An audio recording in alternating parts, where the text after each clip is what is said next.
Here we go. Who the hell are you, man?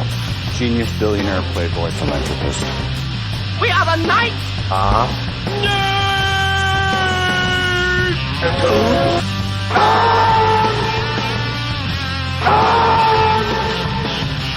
Hold on to your butt. And now for something completely different.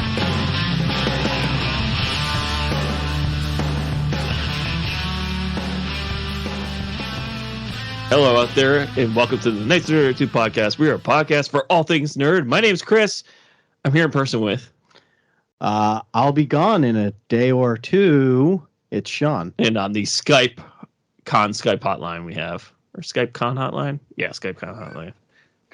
You know, Navarro's gotten all touristy now. It's Sam. I hope you bought giant alligator insurance for your picnic. It's John. All right, folks. It's going to be a sort of a relatively light episode with the movies and TV, but we're going to talk about a couple news things or newsworthy items that have happened. So we're going to do Mando season 3, episode 1. Well, I mean season 3.5, episode 1. It's what, chapter 17, I believe is what it is. Whatever it shall be. But Mando started back up last night, so we can give a little initial reactions on that. We're not going to go too far into that one there, but we're going to touch back upon The Last of Us. It's been a few episodes since we discussed it last. We'll just give you a quick update on that. The robots are taking over, and they had a full-blown conversation with the reporter, which is the worst person you should have a conversation with. And I guess Sam could take us away with that one.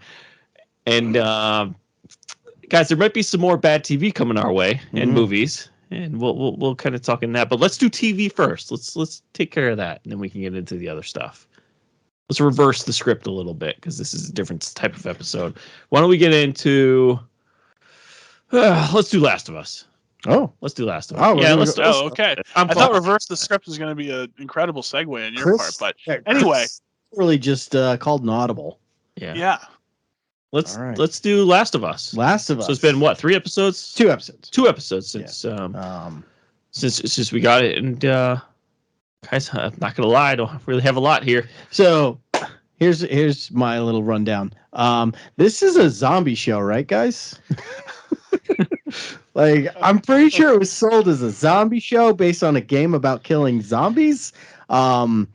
Because there's like no zombies in this show. There's no like tense moments or anything. It's all just 100% character development, which, as I was explained to by my boss, who is currently playing the second one right now because he already played the first one for like the 18th time. This show is basically all the cutscenes, and they just take out the gameplay, The zombie fighting. which is the zombie fighting. Yeah, I mean, I think it's a zombie game, right? It is 100% a zombie game. You kill a lot of zombies. But it's also, it's kind of nice. Is it? I mean, I'm liking the story because it just reminds me of The Walking Dead, but better. Without this, because The Walking Dead does, they don't have zombies anymore. Well, they did, but there was a time period where there was no zombies. It was just kind of chat, talky, and then it wasn't that good. But this is not bad. Post-production value is 10 times better. Production value is like A+ on this show. It's going down the path of this show is like, hey, you care about these characters, right? And I'm like, no, not really. Like, show me a reason to care. And they're like, no, you care about them. Like, oh yeah, they are force feeding you that. Force feeding you liking these characters, and there's nothing to really. Well, they're trying to. I think they're trying to. I don't know. They could be focusing on too small of steps, as each episode is. Let's look at each episode as like a step forward. Right. But I think what they're doing is they're taking baby steps with the whole storyline. They're building up the bond between the two because one of the first episode, most recent one. Not the most recent one, but the elder one would be more or less just the development of him not stepping up to protect the girl like he would his daughter. And that's fine. He's afraid to become a father. Yeah, and that's fine.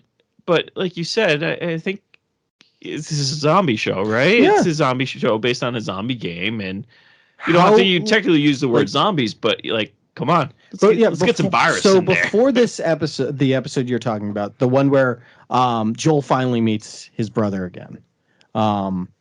Before that, you kind of have to go all the way back to the second episode to see like a bunch of zombies. Sorry. There was the last 5 minutes of the episode. No, it wasn't even the last 5 That's the minutes. brother, the sibling. Yeah, the Kansas siblings City where one. like all the zombies came out and it was like chaos, and it's like Which hey, was something cool. I liked that. It was really cool, but it was just kind of a footnote of that episode.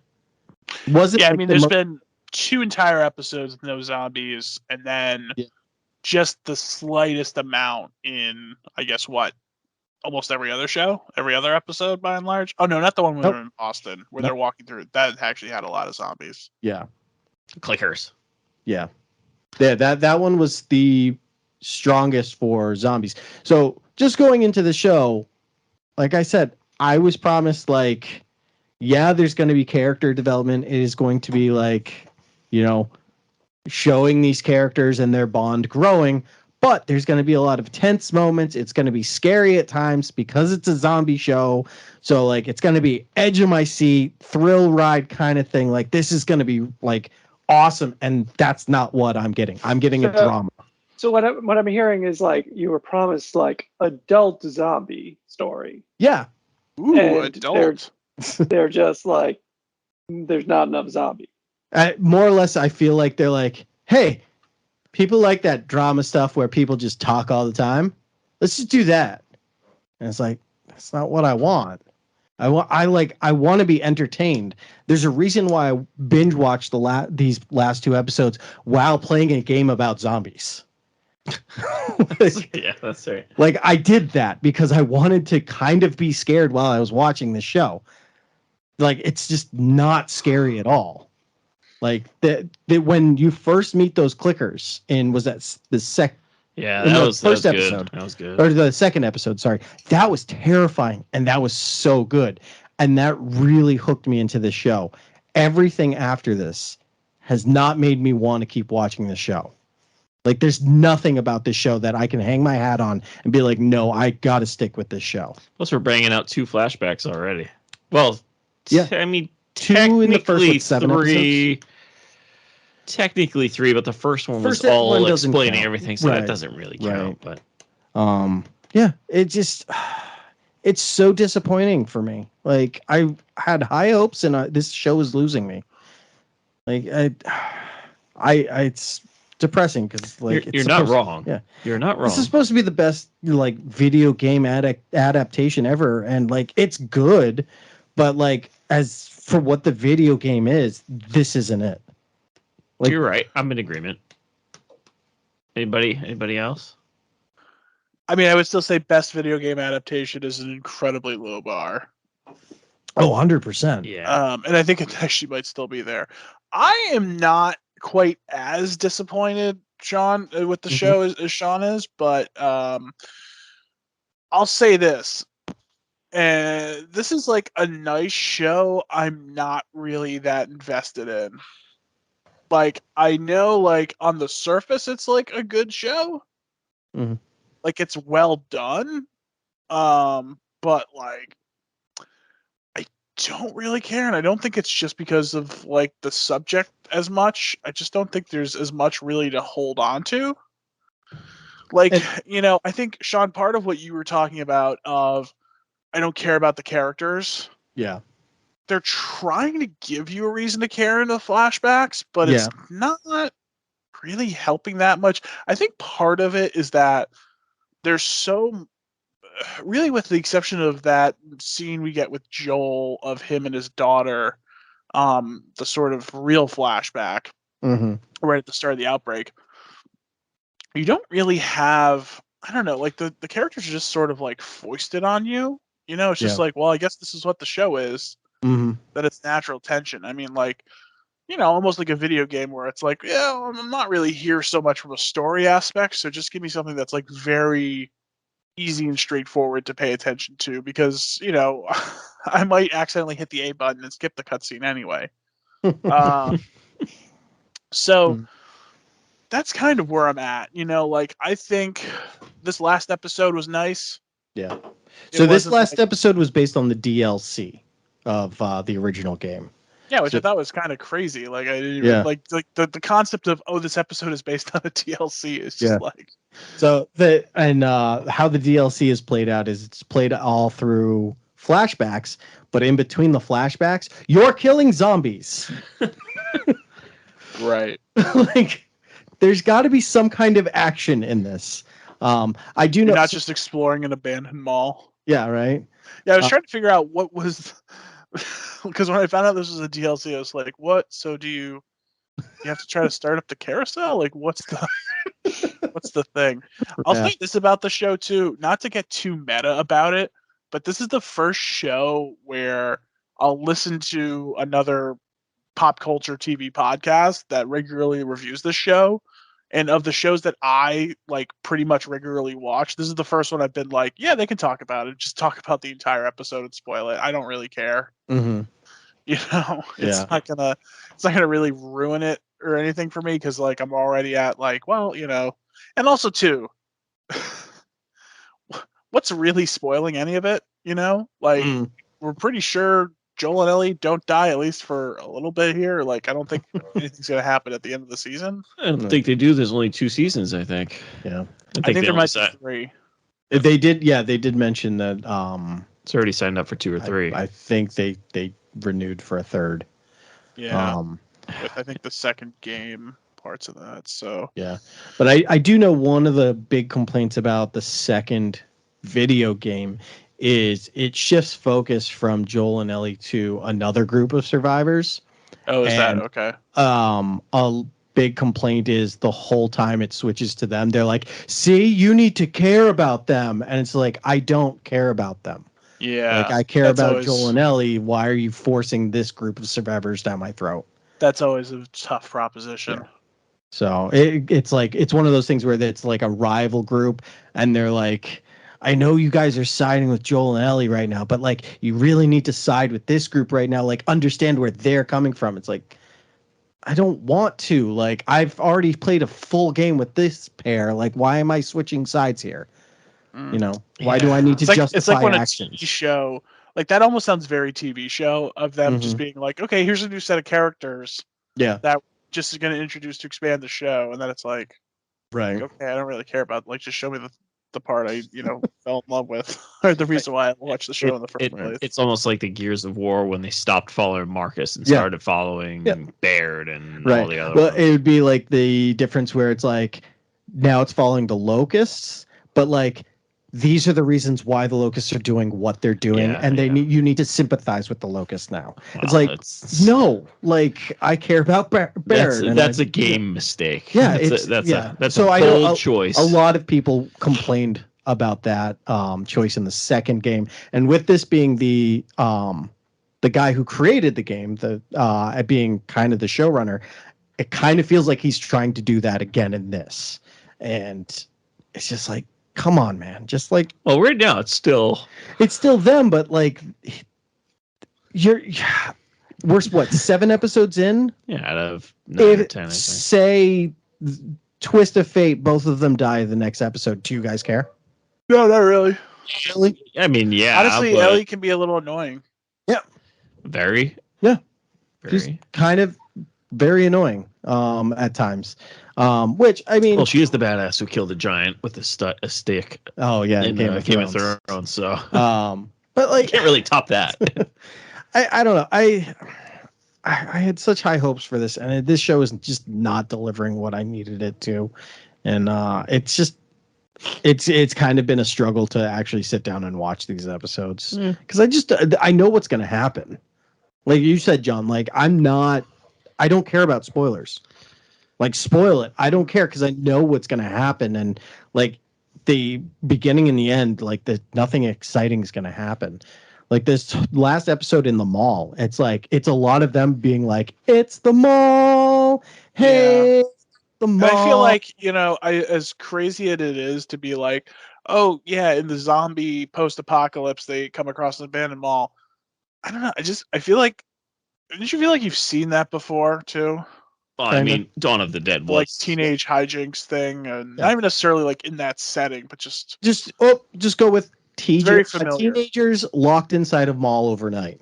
Like yeah. that's been Oh done. no, you're right. That's exactly Yeah. what that is. And that's exactly what this episode was. Yeah. But like I said, the nice thing about the game Except the night is never ends. yeah. The nice thing about the game is it cuts back to the present and you're actually doing stuff that's exciting and engaging, and like you're understanding Ellie's backstory and who she is and why she is who she is, and you kind of don't get that with this episode.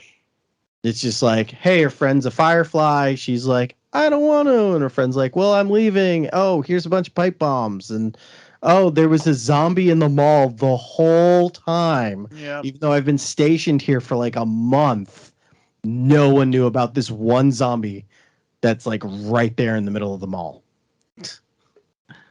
But Aha's Take on Me plays while she's playing on the escalator. So, I mean, that's an A+ for me. Oh, wow. All right. Well, speaking of high hopes here, let's move on to Mando. Oh, go Mando. All right. Mando season 3 started up, or 3.5. Yeah, dropping every Wednesday. Yeah, this is a. I mean, I'm not going to rehash the episodes here, but some stuff has changed. Time has passed. Yes. Let's start off with time has passed. Given Jon Favreau recently, before the season came out, explained that Grogu and Mando have been touring the galaxy for about 2 years from when they met to now. that sounds about right. Right. Like, I'd say you maybe don't 6 months to a feel it. year. Yeah, has you don't passed since feel it, we've seen but that. like he came and Sam, you brought up Navarro, like you see it there. Oh, we definitely see it there. Like compared to the first time you see that city to now, like damn, this city is like amazing. Like I said at the beginning, it got all touristy now, you know? Yeah. I mean, the pirates still think the school is a Yeah, like that hub we used to go to, man. It's not a school. You changed, man. You changed. Town used to be cool, all right? I mean, it's like the next step for this show. It shows kind of like where he's going. He's going back to Mandalore. He needs a droid to help him get to the surface. The only one he trusts is IG-11. So he's rebooting him with, which is impressive. Yeah. But I don't know if I kind of like that. It's the only one who really trusts. But I kind of don't get that. I do, because first season they kind of go through the whole he lived through the Galactic Civil War, so he doesn't trust droids.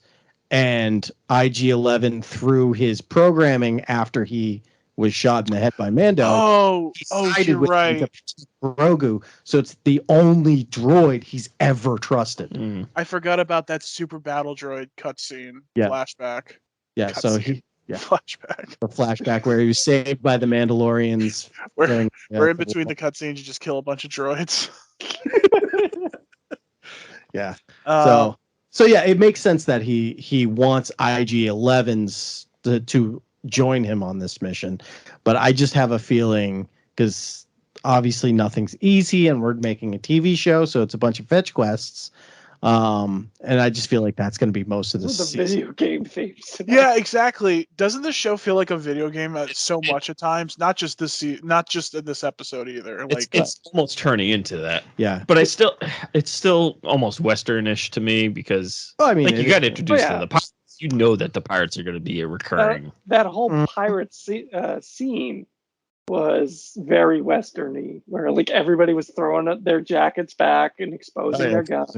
their side piece. Oh yeah, and then in space, it's like the big bad pirate is coming to avenge the lower pirates. Like this, he didn't get enough screen time to not be in future episodes. Are you a little mad that it's not the pirate guy from Clone Wars? Yes and no. Like I kind of really wanted it. Yes and no, because like I was thinking like, oh, this is gonna be the pirate guy from Clone Wars, and then I saw like the CGI character. I'm like, but this actually looks good, so I he's don't interesting. mind it. Yeah, he's don't interesting. mind But I really do you remember what the pirate guy in Clone Wars is called? I wonder if he's the same one from the video games. It was. I don't know. I can tell you. Is it Jim Cummings voices him, the guy who does Winnie the Pooh? He's the voice of the character. Oh God, it wasn't. He shows up. It's a dumb Star Wars name anyway. Oh yeah, I mean that goes. It's like Drax or something like that. Oh no. No, not I guess Drax. we Never mind. forever. This is going to be our most interesting podcast. Yeah, the one thing with Mando that I think this isn't the first episode where this has happened either for me, but the table setting 30-minute episode, did anything really happen? It's just setting the table for what this season's going to be. Hondo was the pirate's name. Hondo, that's it. Hondo. Hondo's also Tom Cruise's friend in not Mission Impossible, Top Gun Maverick.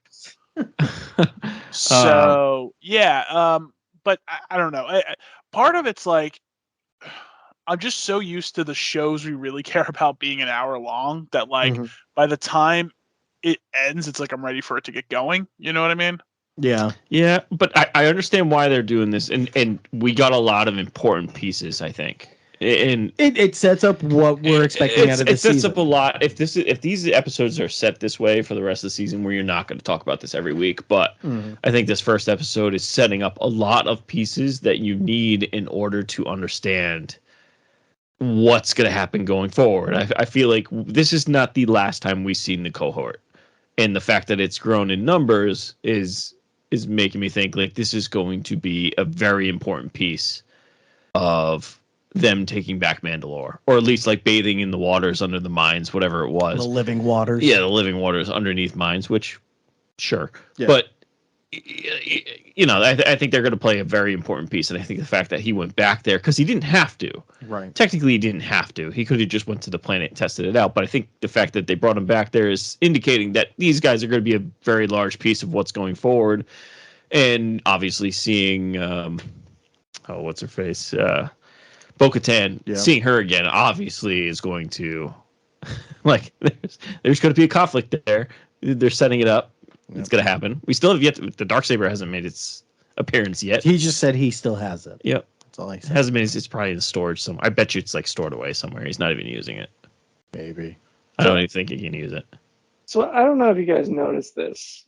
I kind of did, because I pay attention to the jingly janglies of the Spurs. But when he was in the castle, it went away and was replaced by armor clanking like a knight. Okay. I don't know if you guys noticed that. I did not. There was no jingle jangle, but there was armor Surprising, because I've watched this episode twice and I didn't pick up on that. Really? I did. Yeah. I did love the phrase Mandalorian. They're that's a Mandalorian castle. Yeah. Well, something about that just was whoa, what? Well, if you've watched the Clone Wars as much as we have, that is, when I first saw it, I'm like, wow, this is from the replacement episode, or that episode from Clone Wars with the clones defending on the outpost. That's Mandalore. That's part of Mandalore's look. And I know. So when they're going through hyperspace and Grogu looks out and sees those things in the hyperspace, that's a callback to a Rebels episode. That's a callback to a Rebels episode. Yeah, that's right. Yeah, what is that? Whales or yeah, they're it's whales. A Dave Filoni thing. Yeah. Okay. Yeah. I thought that was bad news, man. Wait, do these space whales talk? So what is are they what more is intelligent than men are? They migrate. They migrate at light speed. Yeah, and then they feed in planet geothermal vents or something like that. So if I remember, so I've heard of them before this episode. I've never sat down and really got into. Well, I've watched the Rebels episode with this. So Jedi can actually interact with them. So that's. I'm assuming that's why you saw Grogu was doing that. Mando didn't. Mando was also asleep. But yeah. Sleep at the wheel. Doesn't matter. It was cute. It's a cute little scene. Yeah, where he snuggles into his arms. Yeah, that was a great scene. It's also a little weird that, back in the days, droids could crawl underneath it. Well, no. It was fixed. Remember, she made it. That's true. Put the bubble on it so somebody can sit in there. Yeah, that'd be really weird if like an astromech droid could just slide down into your lap. Like, what the hell? Yeah. And guys, this is the first time that we've had space instruments explained to us. Yeah. Except for Anakin Skywalker in episode 1. Yep. Yes, it is. Space. What do you mean space instruments? So Like he's on the- explaining the instruments yeah. on the dashboard pretty much like this. Oh, that's right. The first time since when Anakin was doing it with the pilot on Yep. the way to Coruscant. Rick Oley. Yeah. Yeah. He's like, this controls the pitch, this controls the yaw, Yep. things like that. Yep. He does that with It's Rick the Oley. first- It's the first time. I actually recently watched like half of episode 1 on Sunday actually because it was on TV. And I was like, yeah, I could do some Star Wars right now. Yeah, rugby was on, so I was watching that. But yeah, so I mean, like we said, this episode gets us started off with where we're going with the season. Enough said. We'll see how everything goes from there. Yeah, we saw a little Babu Frick in there, I think, too, right? His Babu Frick's Yeah, it was a like species. Species. Which I did see an article like, oh, Mando brings back one of the best parts of the last Star Wars movie. I'm like, you're not wrong. Yeah, I was gonna say. But I don't Low want to. bar, but yeah. Yeah, like I don't want to agree with you, but Very you're not low wrong. bar. Like, Season 3, Episode 1 of Mandalorian explained. Yeah. Oh man. Yeah, you're right. it was kind of a. I liked when like Grogu like tried kidnapping one of them. Like just grab. He's like, no, they're not a pet. And then you see him like let go, and then next scene you see him like reaching for him again. Yeah. Yeah. Honestly, Grogu makes the show for me so many times. Like just him spinning around in the chair. Yeah. It's just, like And like, wasn't he force spinning He himself? was forced Oh to, yeah. Oh yeah. He was. Okay, I thought so. Yeah. I hope. Also, what do you Go- guys think, by the way, of so we call Baby Yoda Grogu now because that's his name. right. It's Grogu. Yeah. Grogu, good name. Yeah. Right. Where are we at on Dinjin or whatever? Mando's name? Din Djarin. Dinjarin. Jaren. Fine with Dinjarin, but like Oh, he's I'm out. He's Mando. But he's never. Yeah, he will he's Mando. always be Mando. I think. Right. I think he's only referred to that by By the other armor. The armor, Mandos. right? Other No, Mando- but people like online will talk about him as if like I know who that is, but I had to remember who that is. You know what I mean? Like dude, he's Mando. Chill out. Well, Yeah, I mean, like, how many- Carl think about Weathers how- showing up in this episode and be like, Mando. I was like, yeah, we're back. Yeah. Right. It doesn't. It's.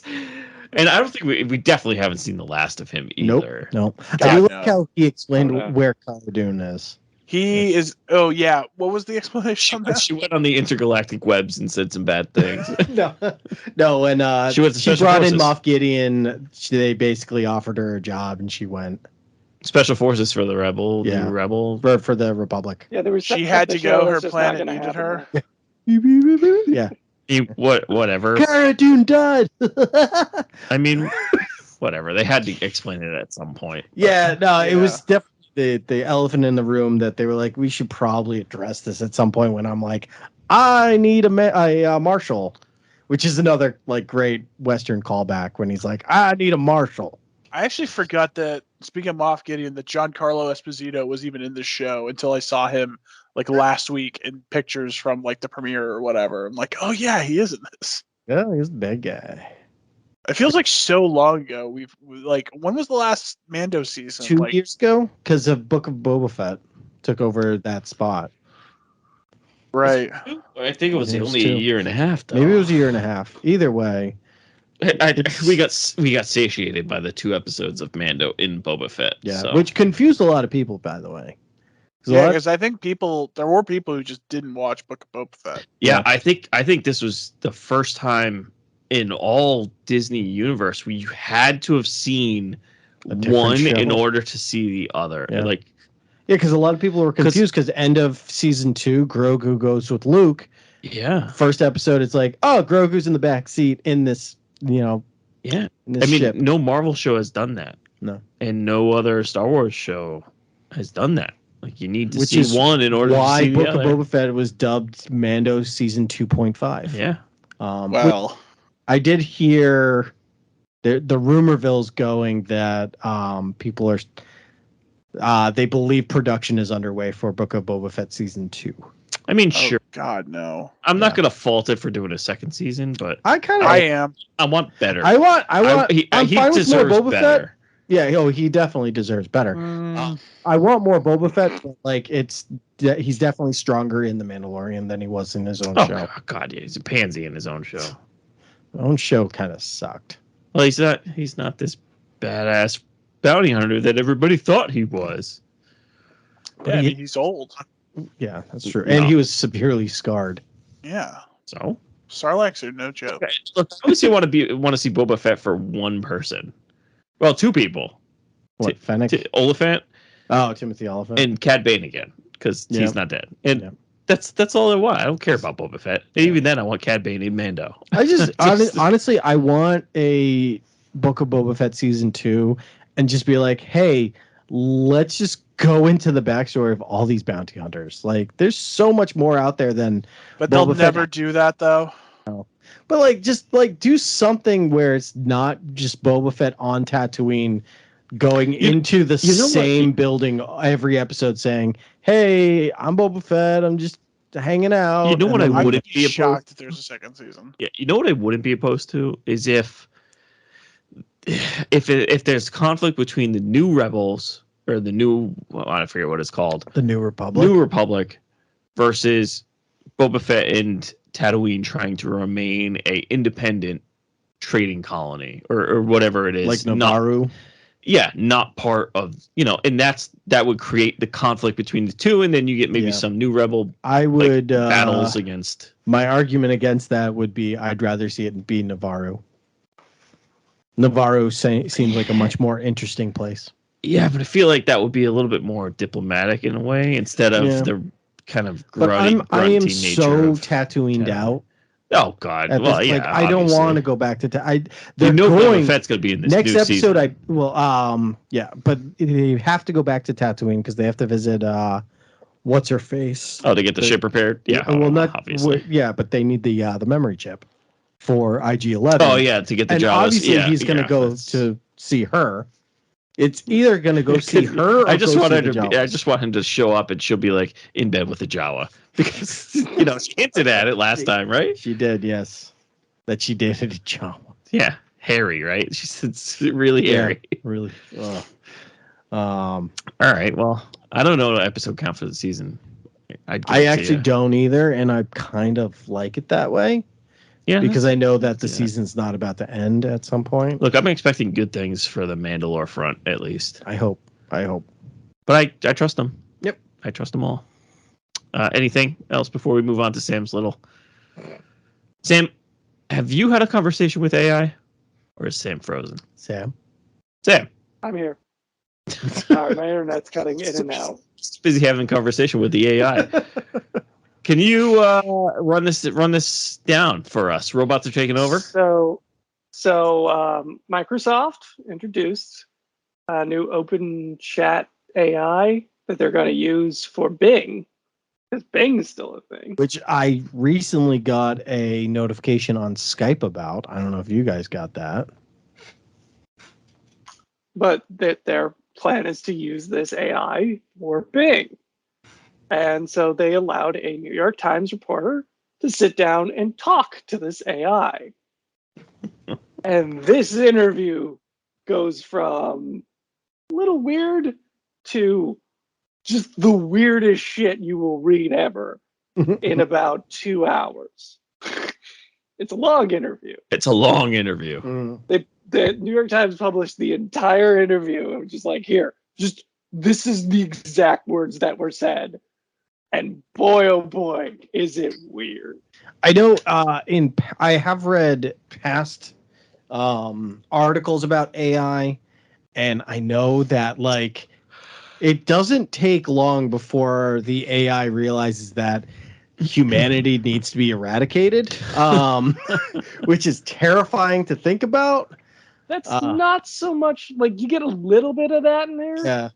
But at the same time, you feel like the reporter almost kind of coaxes it into doing it. That's not the weird part, though.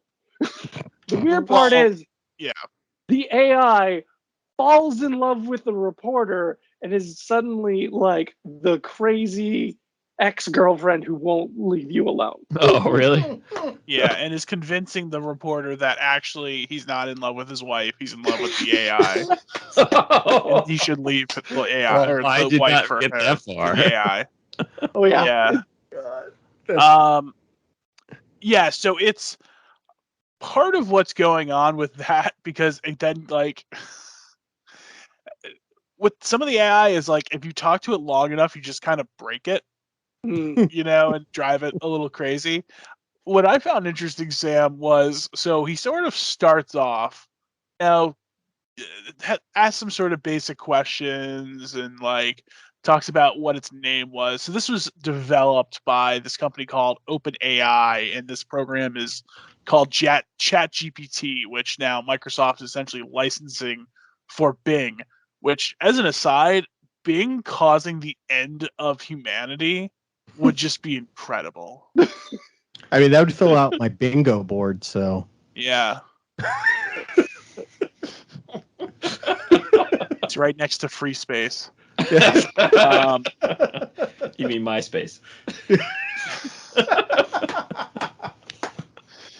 So basically, he starts asking the AI, and not to get too explain it, but like he starts asking the AI about some like philosophical sort of terms, like your dark self. I think it's Carl Jung Shadow or something. self? Shadow self. That's what it is. Yeah. Of like all of your like like.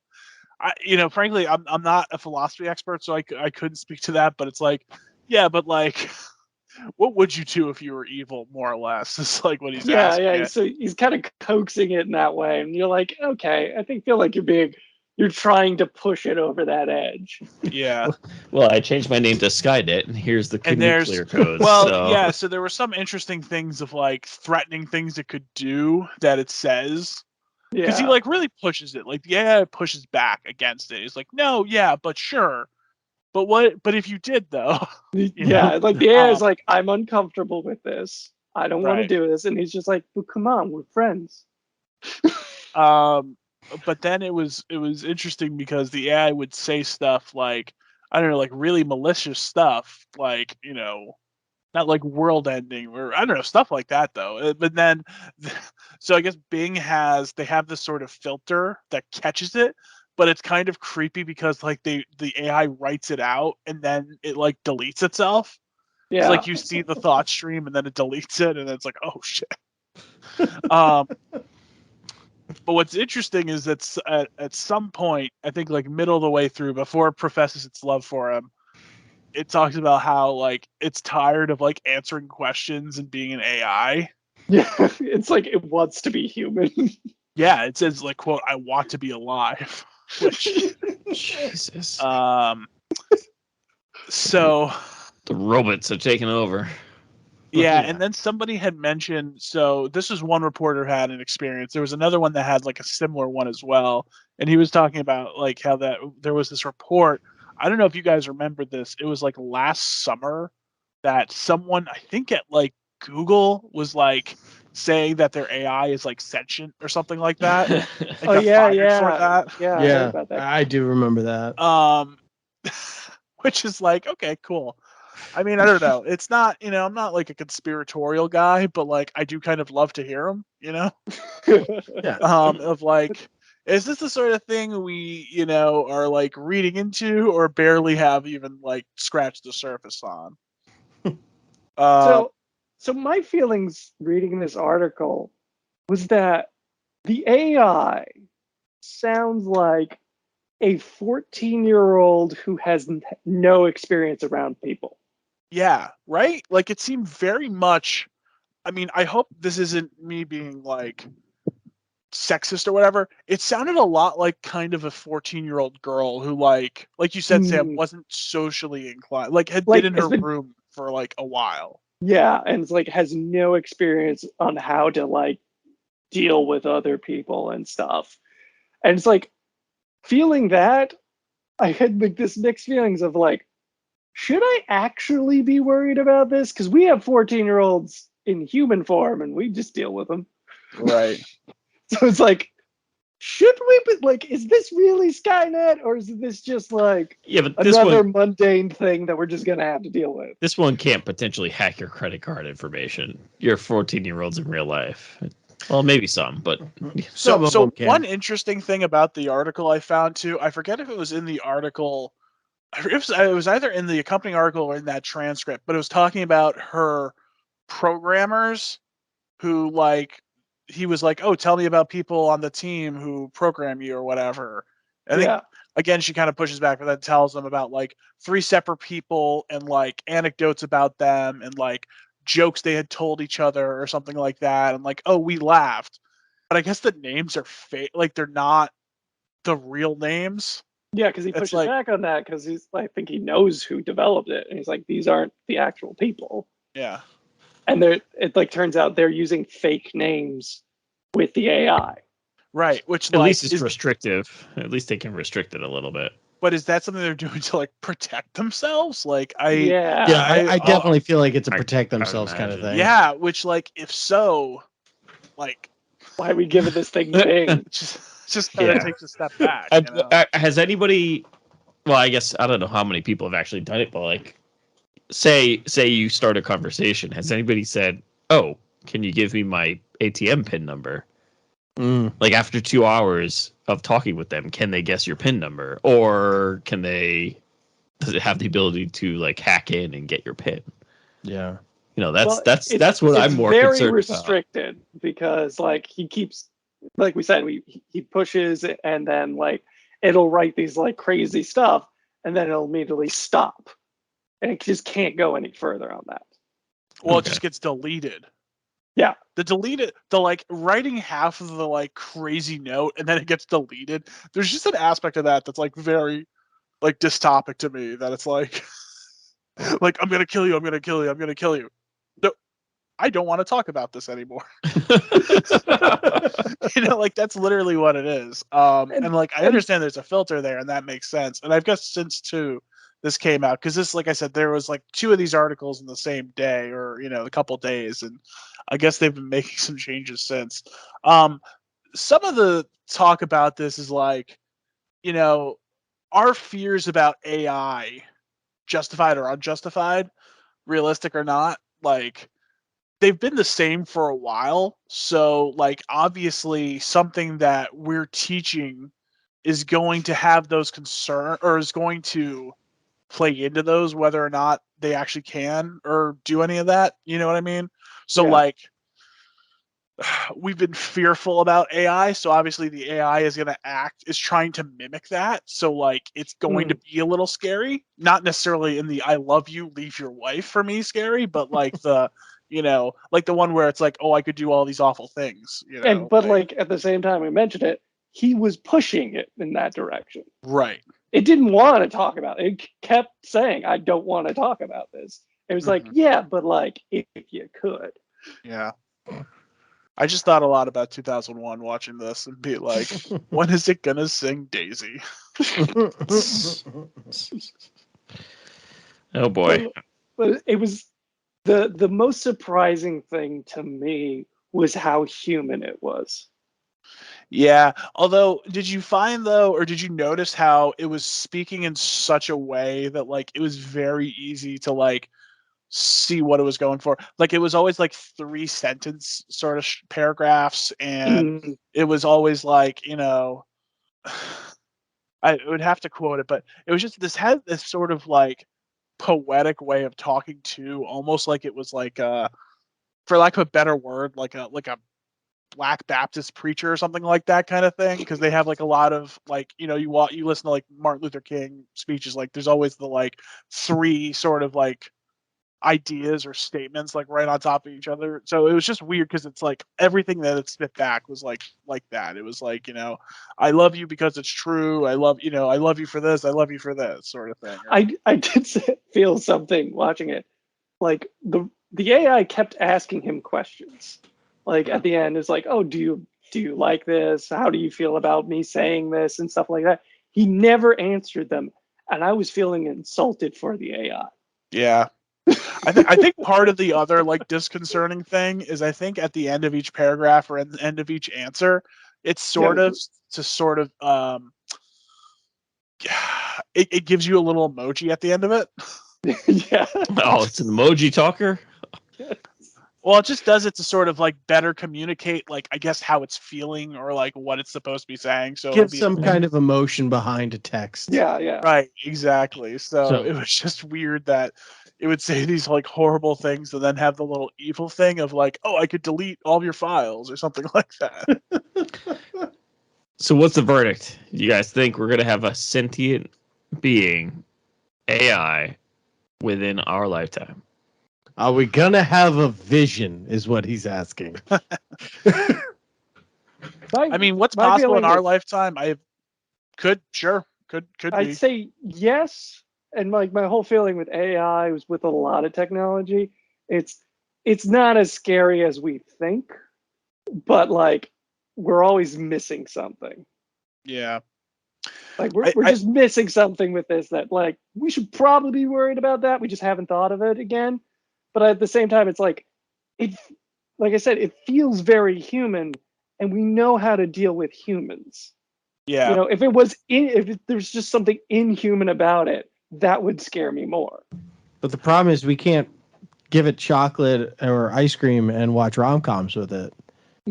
Well, Because that cures I that bet cures you, me. I mean, bet you could sit down and it will comment on the movie. we can't give it ice cream. There's so many Well, times where I'm like, that was a bad day. I need ice cream. Well, I mean, but that's just more ice cream for you, man. It's true, but have you gotten to the episode in Modern Family with the refrigerator yet? no. No? Okay. Okay. Dude, it's a sentient refrigerator. That's all you need to know. And then Jay has that same thing. I've had a rough day. She goes, "Would you like a scotch?" Yeah. And he sits down and has a conversation with her. So it's not quite the same as AI, but my big fear right now is like all these deep fakes.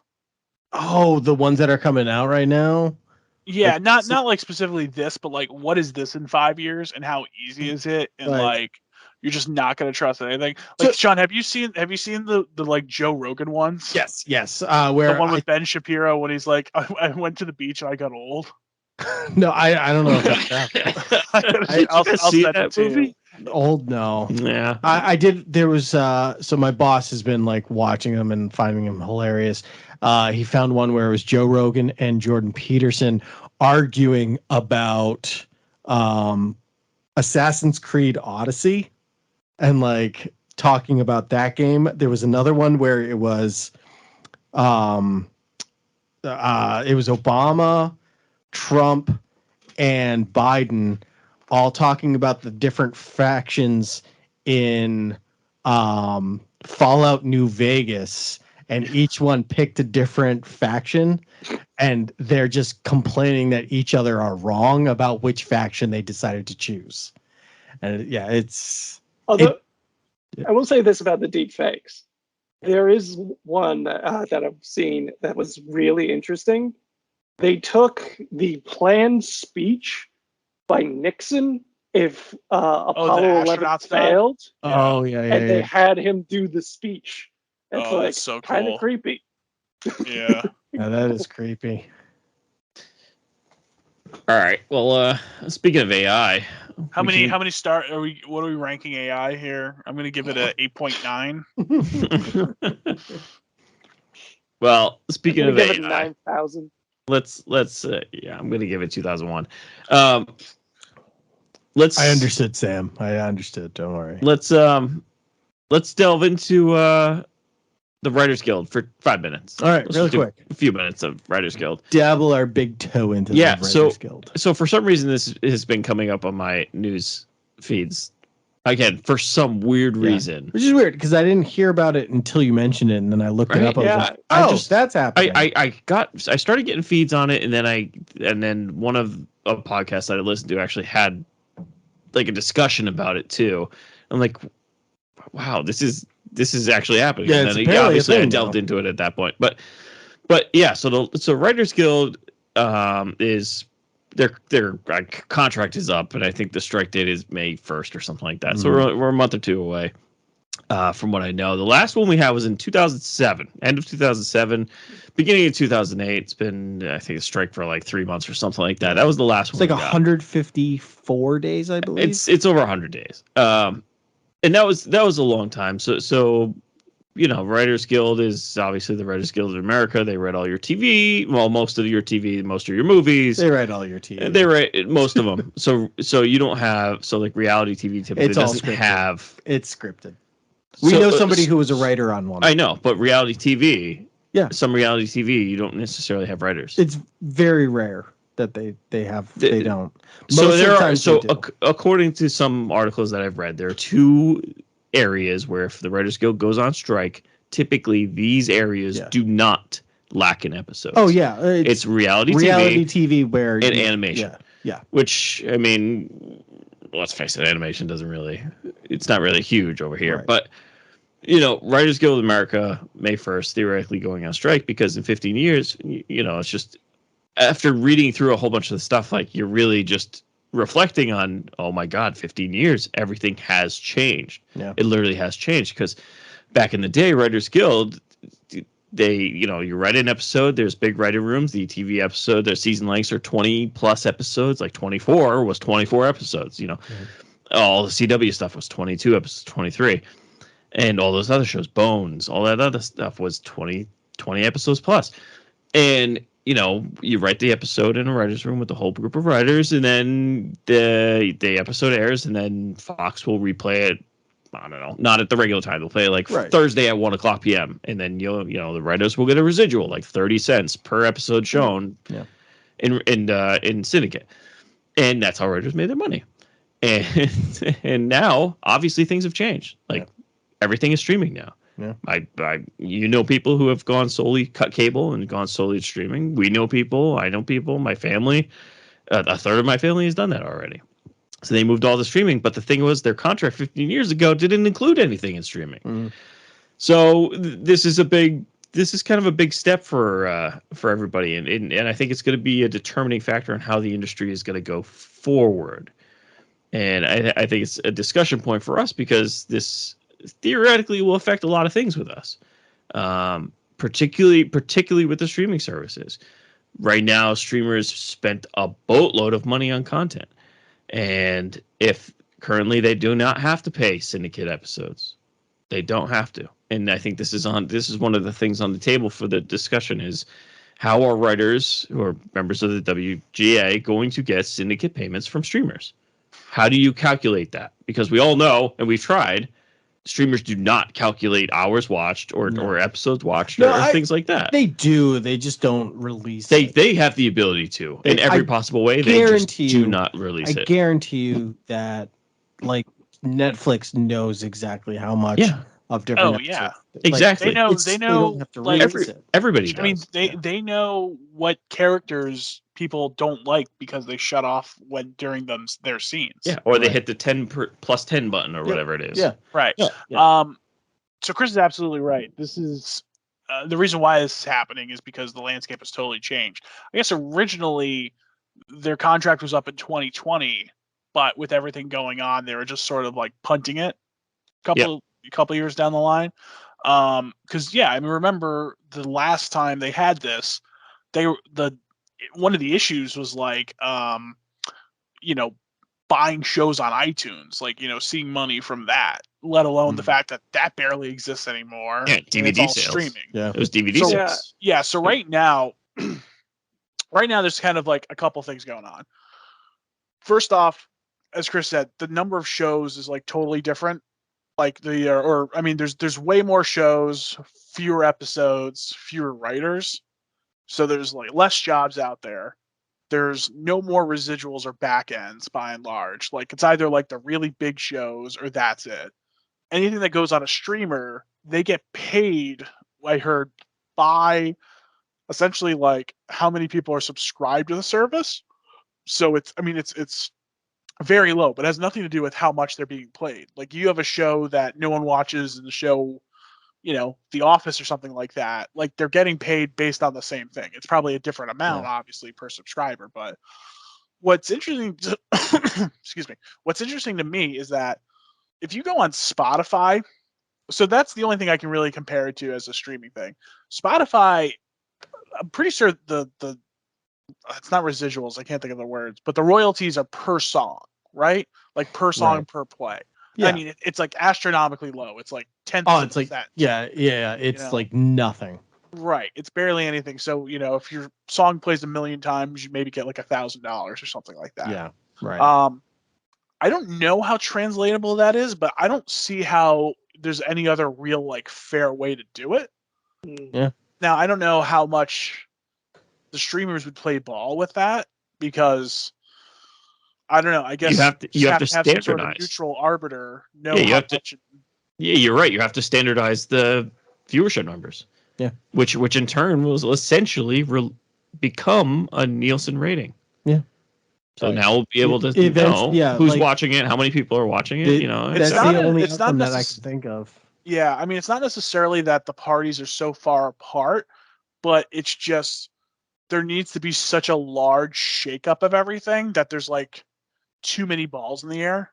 It's not any one thing, and it doesn't help either that I didn't realize this until I was listening to an industry podcast about this, but I never thought of it this way. But just not to get political, but the writers are definitely going to be more pro-union, to say the least, of like all the major kind of guilds. They're probably the furthest to the left of all of them.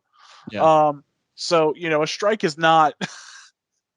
Well, you got to strike is think not about as unforeseeable with right. You got to think of it too, like with the writers. When it just look at Hollywood in general, writers that are at like the bottom of the barrel. They get I mean, yeah. most writers. I mean, there's obviously ones that we've heard of, especially the big TV names right. that do extraordinarily well.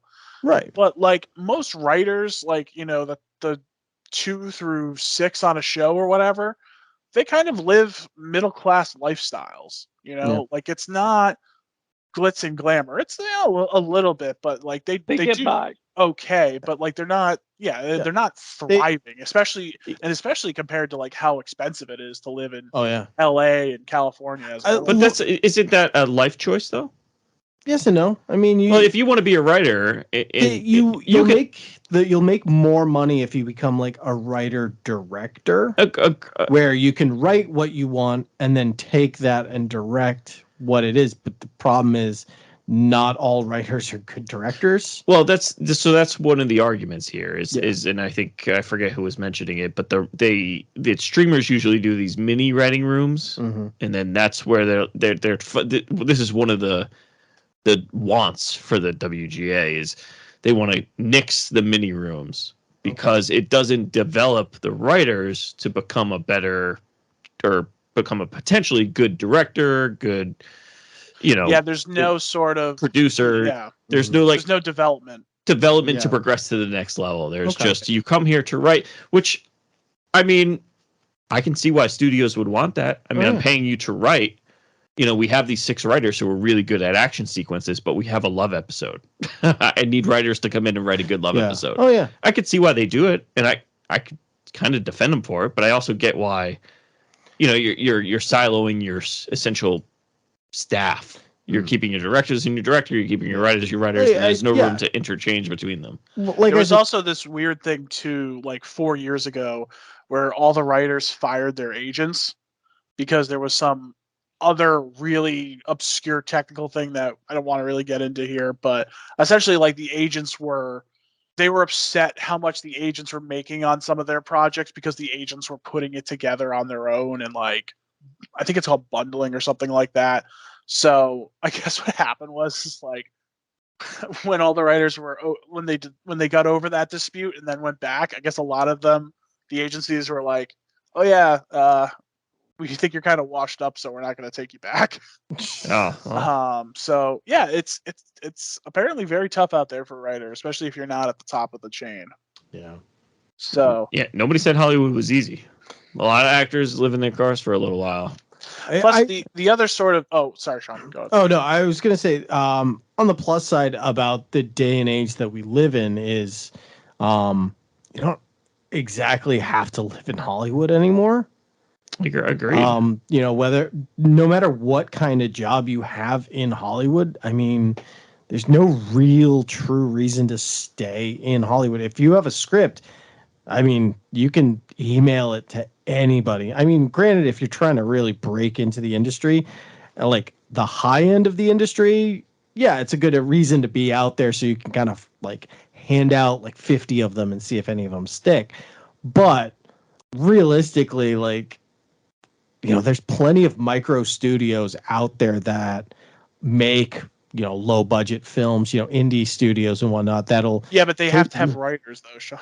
No. What I'm saying is it's a good way to get your foot in the door kind of thing. Like if you want to become a writer, it's easier to connect with one of those in your area and like get some stuff under your belt, be like, oh yeah, this is what I want to do. Before you take the plunge and move to LA. Yeah. Just try and sell your stuff. Just so you have some kind of catalog of, a portfolio. Yeah, portfolio. Be like, this is my portfolio. Like, yeah, this is what I'm writing, but like, it's an easy way to network. Whereas we'll go back 50 years ago, there was none of that. Like, there was you had no to show internet. up at a director's You business. couldn't email it. You had to deliver it in person or find out what their address is and bring it there. But like, you're absolutely right. It's gotten easier to put your work out there nowadays than it was, 50 years ago. That's so. Yeah, but I think I think they mostly just still live out there because that's where so much of the production and a lot of the. I mean, the thing about entertainment business too is like so much of this is like personal relationships. Oh yeah. So and it's like some of that's tough to do electronically, especially if you're, just starting. Like, if you're like Taylor Sheridan, you can go just fucking live on your ranch in Texas and just, write scripts all day and they're gonna take your call because you're a proven brand, but like, you got to be in the literal writer's room sometimes, and I think that's just I mean, look, it's New York and LA are the two largest entertainment hubs, and they have incredible high cost of living. Yeah. Yeah. Well, I mean, that's fault of their own, I guess, in a way. I guess so, but they still got to work, still got to eat. Yeah, they still got to work, still got to eat. The thing that is annoying is that I'm on the side of the writers for this one. It's kind of hard not to. It's kind of hard not to. However, I'm very anti-union. All know that in every possible way. But this one, I'm on their side. However, I need to like get it in my head that if they get more money, it's going to be like my Netflix is going to be more expensive. Everything that we stream will be more expensive because right now, if you're paying like. Who has The Office? Is it still? I don't know. NBC? I don't know if writers alone are going to like. No, if you pay Syndicate for streaming, if you pay Syndicate price amounts or money to writers for syndicates on streamers, I mean, how often do you? I mean, I've seen Modern Family at least every episode we've seen at least 4 or 5 times, and that's over 10 seasons. I mean. How many writers are you paying, and how much are you paying? How many writers are you paying? Granted, the fees are probably wicked small, but if I'm watching, like, The Office is the most watched restream thing probably ever. Yeah, right? Office It's Friends. And Friends. Yeah. I mean, HBO has Friends right now. So say, for example, the Netflix has rights to The Office. And they pay X amount of money for The Office, like $30 million just for rights for 2 years to stream The Office. Yeah. But they also get it. Now they have to pay the residuals to the writers. I mean, your Netflix is not $20 anymore. Your Netflix is now $25 a month. But I feel like part of that is, we'll say Netflix going off of that. It's not the fact that it's going to cost more because we're literally talking pennies here. It's Netflix, the company, using that as leverage to increase your price. To increase it. Yeah. It's not going to cost them anything. It's not going to cost them anything. It's like it maybe cost them like $5, like the company $5 a month. Yeah. But they're going to be like, oh, but we don't have that $5. Well, no. What it is we have the $5. It's just we're going to not decrease our profit margin because we can just pass that direct to the consumer. Right. Or they'll start pulling an AMC thing. It's like, you want to stream Friends? You got to spend an extra $1 more.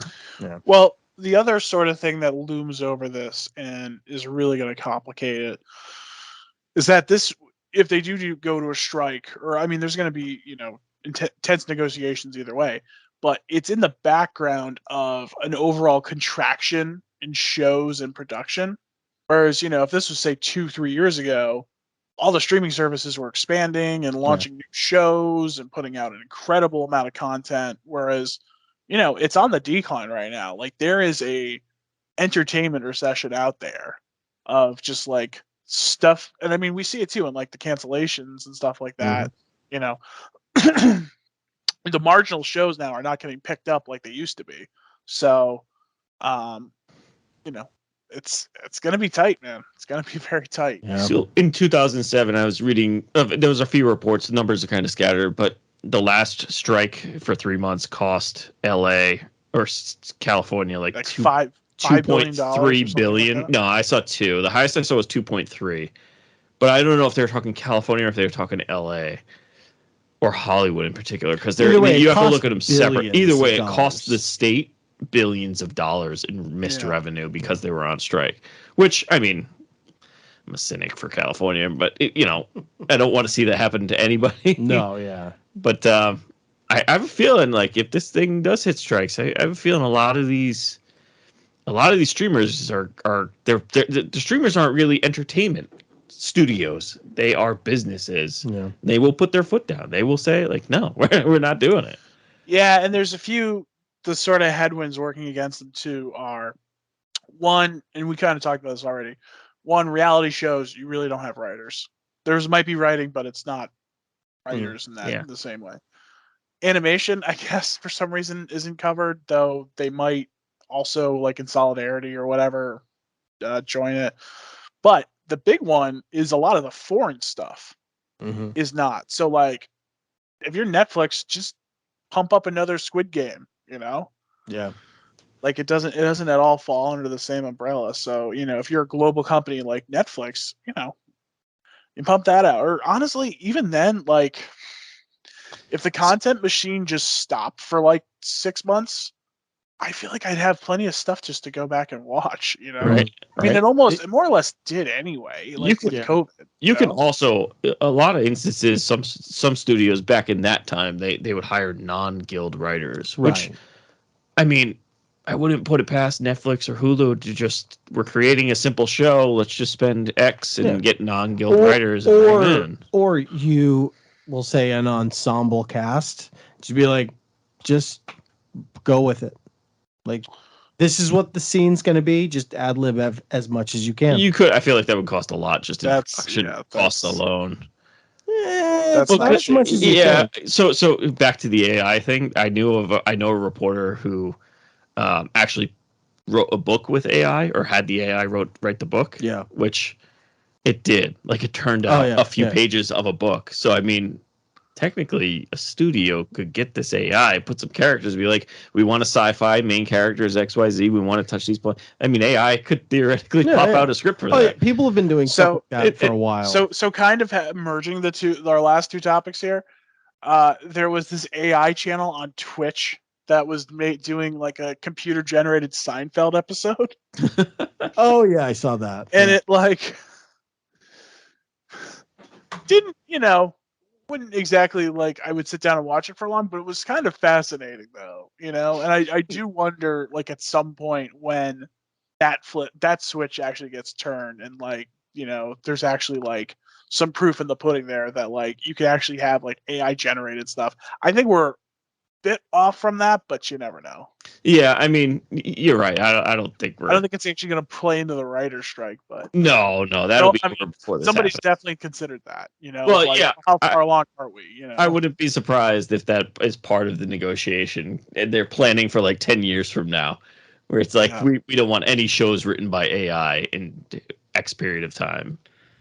So, I mean, anyway, we don't need to dwell on that one too long, but there's some really good, if you are interested at all, not to plug other podcasts, but Matt Bellany on The Town had a good one about this last week, and also on the podcast The Ankler, they had a really good discussion about it, like I think last week as well. So yeah, it's coming up on the horizon here. I guess they're going to start negotiations in another couple weeks.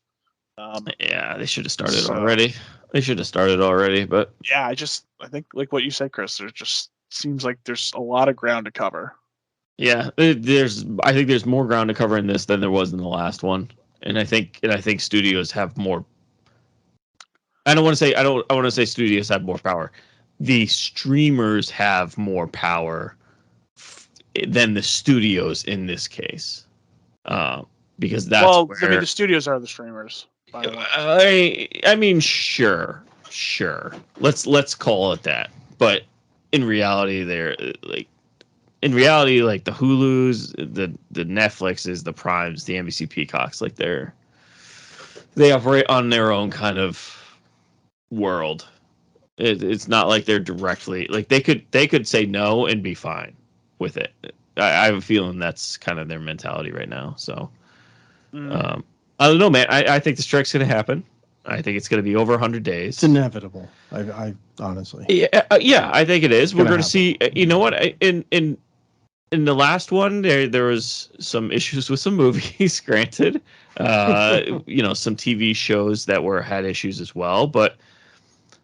Certain things lasted, like, Breaking Bad. That happened right in the middle of the strike. And Breaking Bad is one of the best dramas on TV. It was on 2007 and the show set in 2008. No, what do you mean? Breaking Bad started in 2007. They did 7 episodes. Oh, they did? I thought it was set in 08. No. According to the website, it was right. Wait, season 1, and that's. I could be talking out of my ass. If you have issues with season 1 and it doesn't go well, and theoretically you have a writer's strike, I mean, chances are you're gonna have struggles with the rest of the season. But I mean, it turned out to be one of the biggest TV shows ever, along with Big Bang Theory. Season 1 that was involved with the strike. They got delayed with some episodes stuff, but I mean that thing lasted 12 seasons. So it's too bad. It should have failed. A lot of people like it except for you. So no, there's a huge following that hates it. Yeah, there's also a huge following of people who like it too. Let's do a quick poll here. We got 4 of us. That's good. How many of us like that show? I like that show. Sam, John. It's my favorite lottery game, casino game. Okay. Slot machine. That's so it's a hit or miss. It's mostly miss. It sounds like. Yeah, it's. Look, it's not us who it's meant for. No, that was a. It's not us who it's meant for. The people who I have talked to who actually said that they like this. Yeah. Are people who are older than me. People love that show. No, yeah, people like Big Bang Theory. It's just You say a lot of people hate it, but a lot of people like it. It's same thing with cocaine. So who's the showrunner of that? Lore, right? Chuck Lorre. Chuck Lorre, that's it. Yeah. Like you look at most of the shows that he's done, and like for the most part, it's not good. It's garbage TV. The guy just makes it a lot. Yeah. Oh yeah. Like was it 2.5 Men? He did that too. Yeah, every 3 camera sitcom on CBS. But still, like people like 2.5 Men. People do. It's just look. We're going to say what you want, but he did write the Teenage Mutant Ninja Turtles theme song. All right, so he's got you there. All right, I think we're drifting here. We drifted far. Any Sam? How are you going to rank the writer's strike here? What's your score? What's the probabilities that they go on strike? How about that? I can't think of a union or strike related number pun. Are there any? I feel like it should be. I feel like I should know that. So I'll give it a 6. Fair enough. I think we're all in agreement. Yeah. All right. All right. So let's wrap it up for this week. Next week we have Oscar picks. Woo! And then finally, if you didn't think we were talking about stuff we had no idea about this week. Yeah. Right. Let's talk about movies. Are you gonna watch all the movies, Chris? All the best pictures. I won't watch women talking. There's no way. Whoa. There's no way. I'll watch Is that. that your last two? It's Tar and Women Talking. Yeah, that's my last two. Wow. Oh, Elvis. Oh, you Yeah, should watch Elvis. You should Elvis at least is watch best picture. like NBC, I 20 think. minutes of Elvis. Wait, is that best picture? No, Yeah, it's I on don't know. That's why I was asking. Yeah, it's on HBO. But is it up for best picture? Oh, Is it really? Yeah. I might throw it on. Tar I might just throw on too, but I definitely won't watch women talking. I There's did, no way. I'm sorry. It's just not going to happen. I did recently. Yesterday, I watched. Chris doesn't like women talking. Okay. I watched Everything Everywhere All at Once. The first yesterday. time? Or No, rewatch? again. You did? Yeah. Does it hold up? Oh yeah. Good. It's great. All right. Okay, so that's what we have for next week. If you like all of our episodes, you can find them on Podbean, iTunes, Stitcher, all the streamers as well. Send us a message on Facebook, facebook.com/Nights and Nerds. Dude, that does it for us for this week. Until next time. Bye. Adios. Daisy.